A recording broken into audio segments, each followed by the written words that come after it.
ওয়ালাইকুম আসসালাম।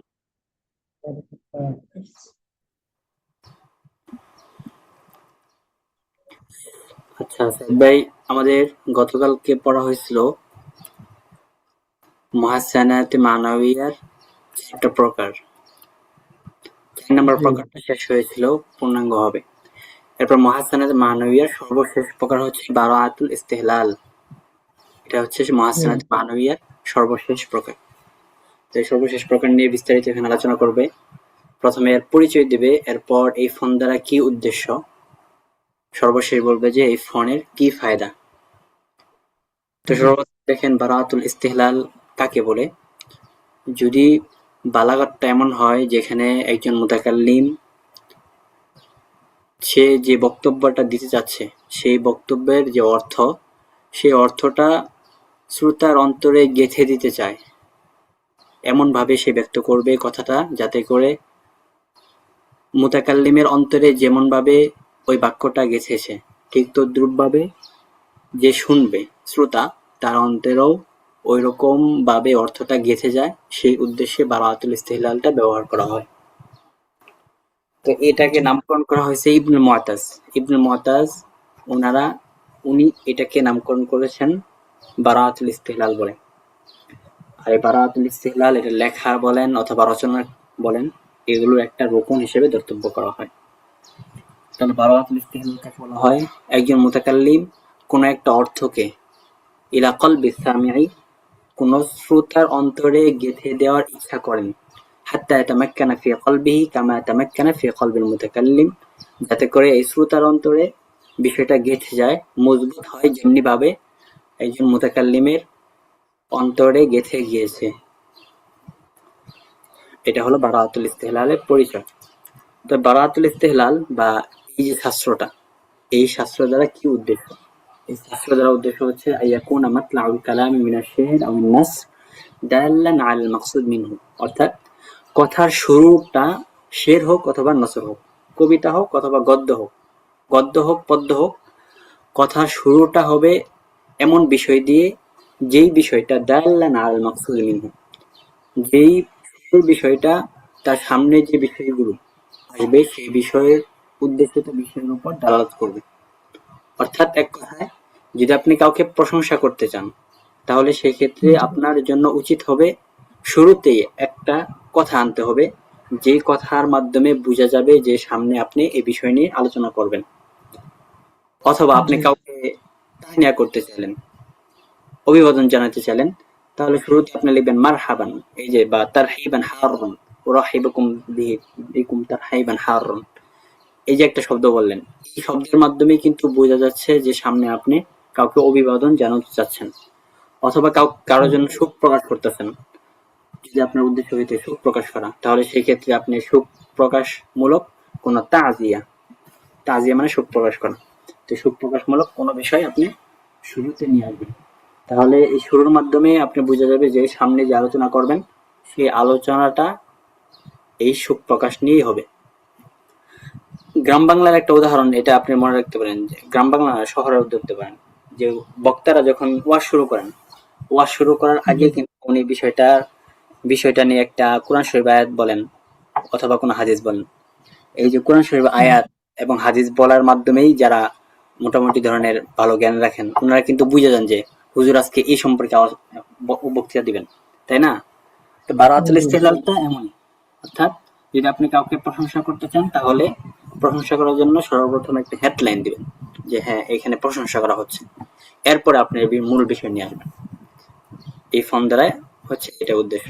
অর্থাৎ শুরুতে এমন একটা বিষয় নিয়ে আসতে হবে যেটা সামনের যে বিষয়গুলো ওইটার উপর দাঁড়াত করবে। তো একটা উদাহরণ দিছে, মিসালুন তাওদিহিয়ুন, একটা স্পষ্ট উদাহরণ। যেমন আপনার একটা বন্ধু, সাদিকুন লাকা লিতুলকিয়া কালিমাতান ফি আকদি কিরানিহি, আপনার বন্ধু আপনাকে দাওয়াত দিল যে তার বিবাহের সময় খুতবা পাঠ করতে হবে। তাহলে অবশ্যই আপনার জন্য খুতবা পাঠ করার আগে এভাবে বলতে হবে আলহামদুলিল্লাহি রাব্বিল আলামিন আল কাইল ফি মুহকামি আয়াতিহি ওয়া হুয়া আসদাকুল কাইলিন ওয়া মিন আয়াতিহি আন খালাকা লাকুম মিন আনফুসিকুম আজওয়াজান লিতাসকুনু ইলাইহা ওয়া জাআলা বাইনাকুম মাওয়াদ্দাতা ওয়া রাহমা।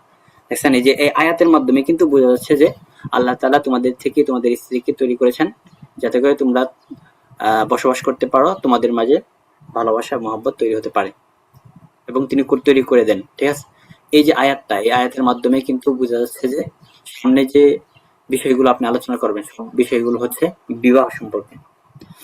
অথবা আপনি কোনো জানাজার উন্মুখ হয়েছেন, তো আপনার কাছে চাওয়া হলো যে আপনি একটা খুতবা দেন, তাহলে খুতবার মধ্যে আপনি কিভাবে বলবেন? আলহামদুলিল্লাহ রাব্বিল আলামিন আল কাইল ফি মুহকামি আয়াতিহি ওয়া আসদাকুল কাইলিন ওয়া বাশশিরিস সাবিরিন আল্লাযীনা ইযা আসাবাতহুম মুসিবা ক্বালু ইন্না লিল্লাহি ওয়া ইন্না ইলাইহি রাজিউন। এই যে মাতলায়ে কালাম, কথার শুরু, এটার মাধ্যমে কিন্তু বোঝা যাচ্ছে যে আপনি এখানে জানাজার জন্য প্রস্তুতি নিচ্ছেন। তাহলে এটা হলো উদাহরণ। এরপরে দেখেন, তৃতীয় আরেকটা বিষয় বলছিলাম, সেটা হচ্ছে এই ফোনের ফায়দা কি। তো এই ফোনের ফায়দা হলো যে আপনি যখন কথাটা বলবেন, কথা শুরু করার মাধ্যমেই শ্রোতা বুঝে যাবে যে আপনি সামনে কি বিষয় নিয়ে আলোচনা করবেন। ঠিক আছে, এটা হচ্ছে এই ফোনের ফায়দা। এমনটাই বলেছেন ইবনুল আসির রহমতুল্লাহ আলাইহি।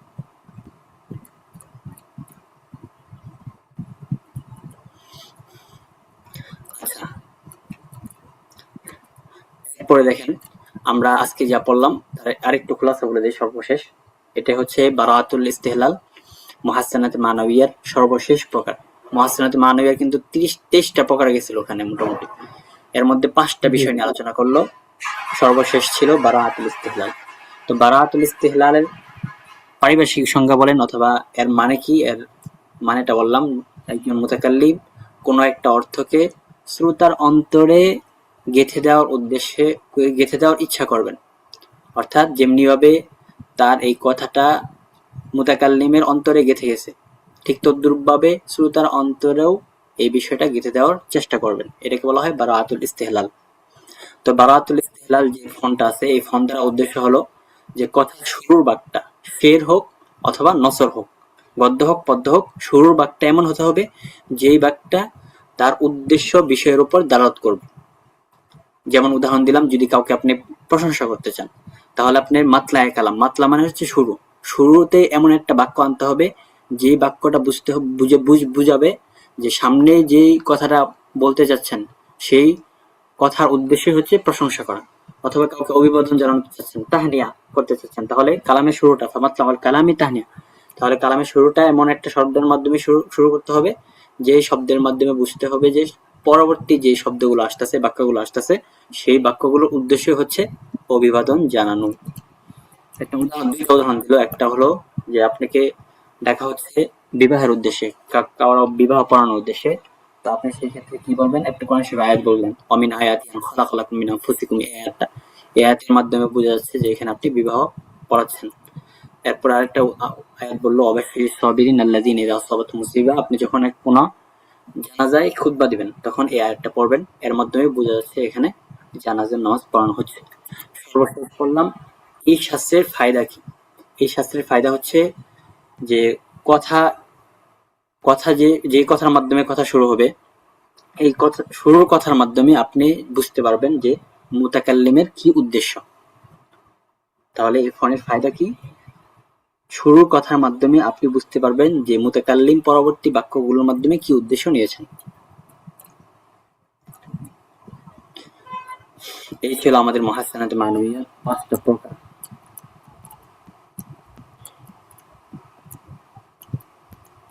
এখানে যে তাদরিবাত গুলো আছে, স্যার ভাই এগুলো তাদরিবাত গুলো দেখে নেবেন, বুঝছেন? জি। অনেক সময় তাদরিবাত গুলো চায়।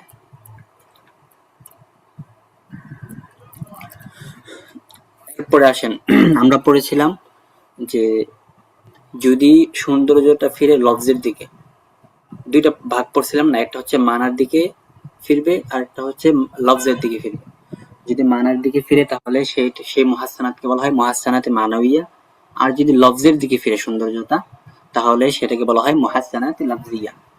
তো মুহাসসানাতে লাফজিয়ার এখানে মনে হয় 3টা বা 4টা বিষয় নিয়ে আলোচনা করছে। একটা হচ্ছে জিনাস, এরপরে আলোচনা করছে হচ্ছে সাজা, জিনাস সাজা, মোটামুটি 2টা বিষয় নিয়ে এখানে আলোচনা করছে। ইনশাআল্লাহ আজকে শেষ করে দিতে চাচ্ছি দ্বিতীয় খণ্ডটা। তাহলে মুহাসসানাত লাফজিয়ার অনেকগুলো প্রকার আছে, এর মধ্যে দুইটা প্রকার নিয়ে এখানে আলোচনা করছে, একটা হচ্ছে জিনাস আর দ্বিতীয় হচ্ছে সাজা। তো জিনাসের শাব্দিক অর্থ দেখেন, আল জিনাসু ওয়াত তাজান্নুসু ওয়াল মুজানাসাতু ওয়াত তাজানুসু কুল্লুহা আলফাজুন মুশতাক্কাতুন মিনাল জিনস। জিনস থেকে মুশতাক, অর্থাৎ একটা আরেকটার মতো হওয়া। তাজনিস, মুজানাসা, এটা হচ্ছে শাব্দিক অর্থ। জিনাসের পারিভাষিক অর্থ হচ্ছে আন তাত্তাফিকাল কালিমাতানি ফিল লাফজি ওয়া তাখতালিফানি ফিল মানা। দুইটা কালিমা লফজান এক হবে কিন্তু মানান ভিন্ন হবে। দুইটা কালিমা বাক্যের মধ্যে আসবে কিন্তু লফজের দিক থেকে এক হবে, মানার দিক থেকে ভিন্ন হবে। যেমন একটা উদাহরণ, এই উদাহরণটা মনে হয় আগেও গেছিল। ওয়ায়াউমা তাকুমুস সাআতু ইউকসিমুল মুজরিমুন মা লাবিসু গায়রা সাআ। এখানে দেখেন দুইটা সাআ শব্দ আসছে, এইটা একটা সাআ আর দ্বিতীয় একটা সাআ।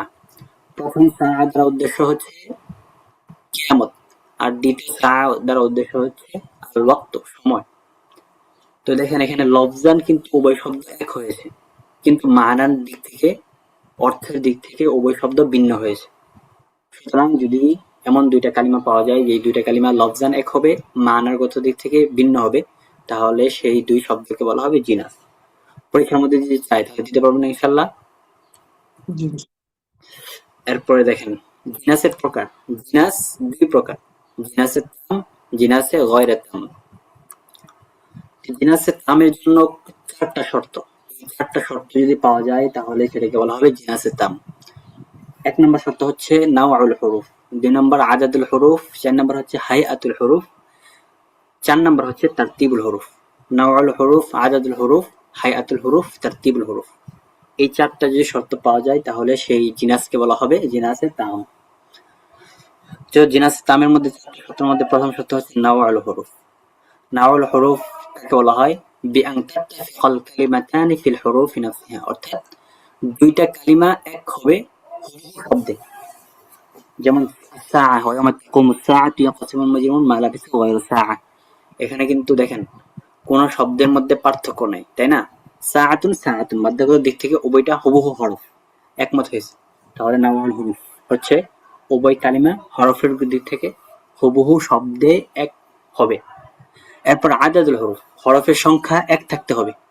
হরফের সংখ্যার ক্ষেত্রে সাআতুন আস-সাআতু, এখানে আলিফ লামটা ধর্তব্য না, সাআতুন সাআতুন, ঠিক আছে? হরফের দিক থেকে চারটা চারটা মিল থাকতে হবে। সাআতুনের মধ্যে চারটা, পরে সাআতুর মধ্যে চারটা, আর আলিফ লামটাকে ধর্তব্য করা হয় না। তিন নম্বর হচ্ছে হাইআতুল হুরুফ, হরফের অবস্থা এক থাকতে হবে, অর্থাৎ দুই কালিমার হরফের যে হরকত আছে, হরফের হরকত গুলো এক থাকতে হবে। যেমন সাআতুন ওয়ায়াউমা তাকুমুস সাআতু, এরপরে পড়া হয়েছে মা লাবিসু গায়রা সাআ। এখানে সিনের উপর জবর, আইনের উপর জবর, তায়ের এটা শেষ অক্ষর ধর্তব্য করা হবে না, তবে আগের যে হরফগুলো আছে সিন, আলিফ, আইন, এই তিনটা হরফের মধ্যে যে অবস্থা, হরফের অবস্থা, অর্থাৎ ফাতহা, জম্মা, কাসরা, এই যে এগুলো হলো হরফের অবস্থা, এই অবস্থাগুলো ঠিক থাকতে হবে। সাআতুন সাআতুন, এখানে কিন্তু সাআতের সিনের উপরে যে জবর, পরের সিনের উপরে কিন্তু জবর আছে। আইনের উপর জবর, পরের সিনের উপর আইনের উপরে জবর আছে। পরে সিনের পরে যে আলিফ, আলিফের উপরে সাকিন, পরের আলিফের উপরে সাকিন আছে। এগুলো হচ্ছে হরফের অবস্থা। এক কথায় এখানে মনে রাখবেন যে হরফের যে হরকাত গুলো আছে, এই হরকাত গুলো এক থাকতে হবে, এটা হয় হায়াতুল হুরুফ। চার নম্বর হচ্ছে তারতিবুল হুরুফ, হরফের যে তারতিব, বিন্যাস, এই বিন্যাসগুলো এক থাকতে হবে, অর্থাৎ সাআতুন সাআতুন বিন্যাস কিন্তু এক আছে। সিনের পরে আলিফ, প্রথমে সিন, এরপর আলিফ, এরপর আইন, এরপর তা, পরের সিনের মধ্যে সিন, আলিফ, আইন, তা, বিন্যাসগুলো কিন্তু এক আছে। সুতরাং এই চারটা যদি শর্ত পাওয়া যায় তাহলে সেখানে বলা হবে জিনাসে তাম। পরীক্ষার মধ্যে চায়, ধরেন একটা উদাহরণ দিল, ওয়ায়াউমা তাকুমুস সাআতু ইয়াকসিমুল মুজরিমুনা মা লাবিসু গায়রা সাআ। এখানে জিনাসে তাম নাকি জিনাসে গায়রা তাম হয়েছে, এগুলো চাই, বুঝছেন? এগুলো একটু মনে রাখেন। তাহলে জিনাসে তাম পাওয়ার যাওয়ার জন্য চারটা শর্ত থাকতে হবে। একটা হচ্ছে নাওয়াউল হুরুফ, দুই নম্বর হলো আদাদুল হুরুফ, হাইআতুল হুরুফ, তারতিবুল হুরুফ। এগুলো জেনের মধ্যে একটু রাখবেন।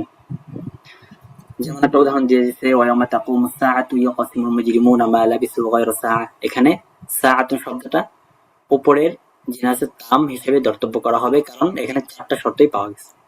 এরপর আরো উদাহরণ দিচ্ছে ইয়াকাদু সানা বারকিহি ইয়াযহাবু বিল আবসার, বিল আবসার, বিল আবসার ইউকাল্লিবুল্লাহু আল-লাইলা ওয়ান-নাহার ইন্না ফি যালিকা লাইবরাতান লাউলিল আবসার। তো প্রথম আবসার দ্বারা উদ্দেশ্য হচ্ছে আইয়ুনুল বাসিরা, চক্ষু, আর দ্বিতীয় আবসার দ্বারা উদ্দেশ্য হচ্ছে আল কুলুব ওয়াল আফইদা, জ্ঞানীওয়ালারা, অন্তর্দৃষ্টিওয়ালারা। ঠিক আছে, তাহলে প্রথম আবসর এবং দ্বিতীয় আবসরের মধ্যে লফজান কিন্তু এক, কিন্তু মানানগত ভিন্ন হওয়ার কারণে এটা জিনাস হয়েছে। জিনাস হয়ে জিনাসের তাম হয়েছে কারণ এখানে চারটা শর্তের মধ্যে চারটা শর্ত পাওয়া গেছে। এভাবে কিন্তু ব্যাখ্যা করে দিতে হবে। প্রথম আবসর দ্বারা হচ্ছে আল-উয়ুনুল বাসিরা উদ্দেশ্য, আর লিউলিল আবসার, এই আবসরের মধ্যে আবসরের দ্বারা উদ্দেশ্য হচ্ছে আল কুলুব ওয়াল আফইদা, অর্থাৎ আসহাবুল কুলুব ওয়াল আফইদা। এরপরে দেখেন জিনাসের দ্বিতীয় প্রকার হচ্ছে জিনাসে গায়রে তাম। জিনাসে গায়রে তাম তারা বুঝে যাচ্ছে যে আগে যে শর্তগুলো আমরা পড়ে আসলাম, এই শর্তগুলো যদি না পাওয়া যায়, এর মধ্যে দেখেন জিনাসে গায়রে তামের জন্য প্রথম সূরত, এখানে মোট 3টা সূরত বর্ণনা করবে। এর মধ্যে প্রথম সূরত হচ্ছে মাখতালাফাত ফিহিল কালিমাতান ফিল হুরুফি লাকিন্নাহুমা ইত্তাফাকা ফিল হারাকাতি ওয়াত তারতিবি। জিনাসে গায়রে তামের প্রথম সূরত হচ্ছে দুইটা কালিমা হরফের দিক থেকে ভিন্ন হবে, বুঝেন, হরফের দিক থেকে ভিন্ন হবে কিন্তু হারাকাত এবং তারতিবের দিক থেকে এক হবে। যেমন এখানে দেখেন উজুহু ইয়াউমাইযিন নাযিরা ইলা রাব্বিহা নাযিরা, নাযিরাতুন আর নাযিরাতুন হরকাতের দিক থেকে, তারতিবের দিক থেকে সবগুলো কিন্তু ঠিক আছে, কিন্তু হরফের ক্ষেত্রে ভিন্ন হয়ে গেছে, একটা দ আর একটা জ। যদি এরকম হয় প্রথম সূরত যে হরফের দিক থেকে ভিন্ন কিন্তু হারাকাত এবং তারতিবের দিক থেকে এক, তাহলে সেটা হচ্ছে জিনাসে গায়রে তাম। এরপরে আরো উদাহরণ দিচ্ছে, দেখেন ওয়াইলুল লিকুল্লি হুমাজাতিন লুমাজা। এখানেও দেখেন হরফের দিক থেকে ভিন্ন হয়ে গেছে, হা আর একটা হচ্ছে লাম, কিন্তু তারতিব হারাকাতের দিক থেকে সবগুলো কিন্তু মিল আছে। আরো দেখেন উদাহরণ দিচ্ছে ইন্নার রিফকা লা ইয়াকুনু ফি শাইইন ইল্লা জানাহু ওয়া লা ইউনজাউ মিন শাইইন ইল্লা শানাহু। দেখেন জানাহু আর শানাহু এখানে হরফের দিক থেকে ভিন্ন, একটা জা আর একটা সিন, কিন্তু হারাকাত এবং তারতিবের দিক থেকে কিন্তু মিল আছে, তাই না? জি। আচ্ছা, এরপরে জিনাসে গায়রে তামের দ্বিতীয় সূরত দেখেন। জিনাসে গায়রে তামের দ্বিতীয় সূরত হচ্ছে হরকাতের ক্ষেত্রে, আগে প্রথমটা গেল হরফের ক্ষেত্রে ভিন্ন হবে, দ্বিতীয় সূরত হচ্ছে হরকাতের ক্ষেত্রে ভিন্ন হবে কিন্তু হরফ এবং তারতিবের ক্ষেত্রে মিল হবে। যেমন আমরা একটা দোয়া পড়ি আয়না দেখার সময়, আল্লাহুম্মা কামা হাসসানতা খালকি ফাহাসসিন খুলুকি। এখানে দেখেন একটা হচ্ছে খালকি লামের উপর সাকিন, আর একটা হচ্ছে খুলুকি লামের উপর জম্মা। তাহলে এখানে যে ভিন্নতা আসলো সেই ভিন্নতা হলো হরকাতের মধ্যে, হরফ এবং তারতিবের দিক থেকে ঠিক ছিল, হরফ কিন্তু খ, লাম, কফ, এবং তারতিবের দিক থেকে প্রথম খ আসছে, এরপর লাম আসছে, এরপর কফ আসছে, এরপর খ আসছে, এরপর লাম আসছে, এরপর কফ আসছে। হরফ এবং তারতিবের দিক থেকে ঠিক ছিল কিন্তু হরকাতের ক্ষেত্রে ভিন্ন হয়ে গেছে। উদাহরণ দিয়েছে দেখেন এখানে জুব্বাতুল বুরদি জুন্নাতুল বারদি, জুব্বাতুল বুরদি জুন্নাতুল বারদি, একটা হচ্ছে বুরদুন আর একটা হচ্ছে বারদুন। তাহলে এখানে ভিন্নতা আসছে কিসে? হারাকাতের মধ্যে, একটা হচ্ছে পেশ দিয়ে আর একটা হচ্ছে ফাতহা দিয়ে, একটা বুরদি আর একটা বারদি। বুরদুন মানে হলো, বারদুন মানে হলো শিদ্দাতুল বুরুদা, প্রচন্ড ঠান্ডা, বারদুন। আর বুরদুন মানে হলো কিসাউন, কাপড়, সেলাই করা কাপড়, যেটা দ্বারা চাদর হিসেবে ব্যবহার করা হয়। জি।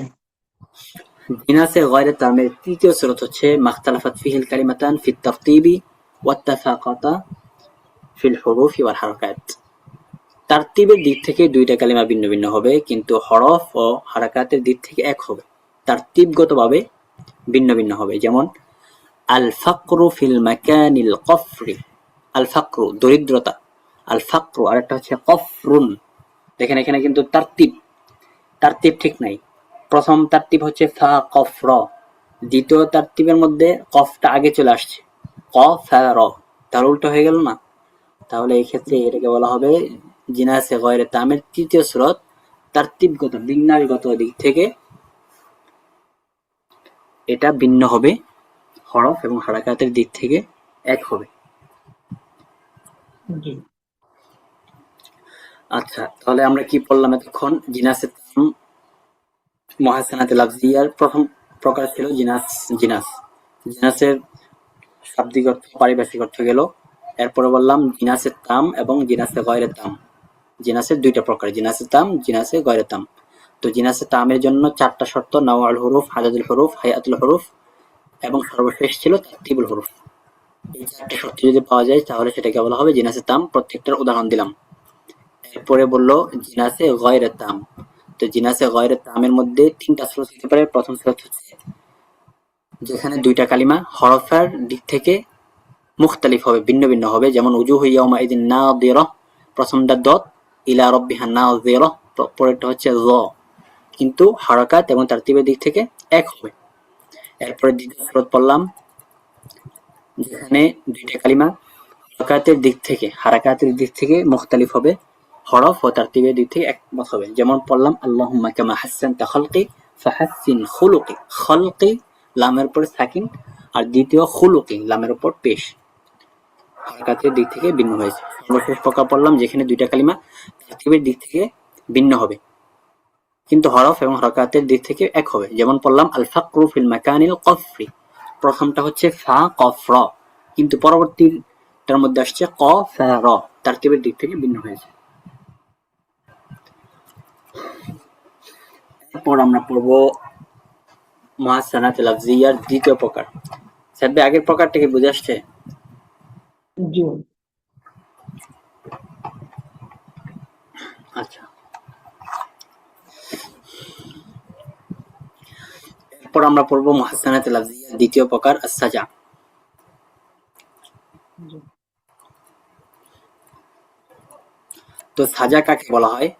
সাজার শাব্দিক অর্থ হচ্ছে বিমানা হাদারাত ওয়া সাওয়াতাত মিন সাজাতিল হামামাতু সাজান, অর্থাৎ কবুতরের ডাক থেকে এই শব্দটাকে নিয়ে আসা হয়েছে সাজা, শাব্দিক অর্থ এটা। পরিভাষায় বলা হয় আস-সাজউ ইসতিলাহান عرفه علماء البلاغة بقولهم اتفاق الفاصلتين من النسر على حرف واحد, 2টা ফাসেলাকে এক করে দেওয়া নসর থেকে একটা হরফের মাধ্যমে।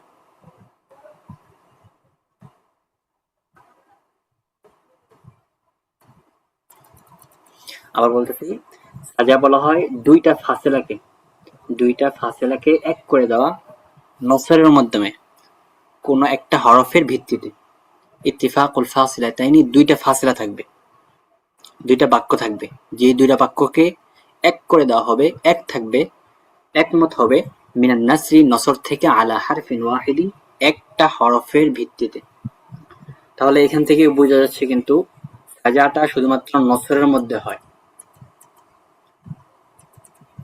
এটা শেরের মধ্যে হয় না। যেমন এখানে পার্থক্যটা আরো স্পষ্ট করে বলে দিছে, বিহাদা তারিফি আলা ওয়াজা। আচ্ছা, তারিফ থেকে এই কথা বোঝা যায় যে আন্নাহু লা ইয়াকুনু ইল্লা ফিন নাসর, সাজাটা শুধুমাত্র নসরের মধ্যে হয়। লা উজুদ লাহু ফিল কালামিল মাওজুন ওয়া শির, কালামে মাওজুনের তার কোনো অস্তিত্ব নেই, অর্থাৎ শেরের মধ্যে এই সাজাটা পাওয়া যায় না। আর আরেকটা বিষয় এখানে লক্ষণীয়, সেটা হচ্ছে 2 ফাসেলার মিল হওয়ার স্থান। ফাসেলাটা সামনে আসলে বোঝা যাবে। আন্না ইত্তিফাকাল ফাসিলাতাইন, 2 ফাসেলার মিলনের স্থান হলো, লা ইয়ানি, এটা দ্বারা এই উদ্দেশ্য নয় যে আইয়াত্তাফিকা ফিল হারফিল আখির ফাকাত, শুধুমাত্র শেষ অক্ষরে একমত হবে এরকম নয়, বরং 2 অক্ষর, 3 অক্ষর, 4 অক্ষরের মধ্যে একমত হইতে পারে। আচ্ছা, একটা উদাহরণ দিলে ভালো করে আরো স্পষ্ট হবে তারিফটা। দেখেন, ওয়াশ-শামসি ওয়া দুহাহা ওয়াল কমারি ইযা তালাহা, এই যে ওয়াশ-শামসি ওয়া দুহাহা একটা ফাসলা, ওয়াল কমারি ইযা তালাহা এটা আরেকটা ফাসলা। দেখেন এখানে ওয়াশ-শামসি ওয়া দুহাহা ওয়াল কমারি ইযা তালাহা, এখানে কিন্তু ওয়াশ-শামসি ওয়াল কমারি, ঠিক আছে, এই যে মিলতেছে, ওয়া দুহাহা তালাহা, এরপরে ওয়ান নাহারি ইযা জাল্লাহা, এই যে সবগুলো শেষে জাল্লাহা, লামের উপরে, এরপরে হায়ের পরে আলিফ, ওয়াল্লাইলি ইযা ইয়াগশাহা। দেখছেন শেষটা কিন্তু মিলে আসতেছে, হা মিলতেছে, সিন মিলতেছে, হা হা দুই হা মিলতেছে।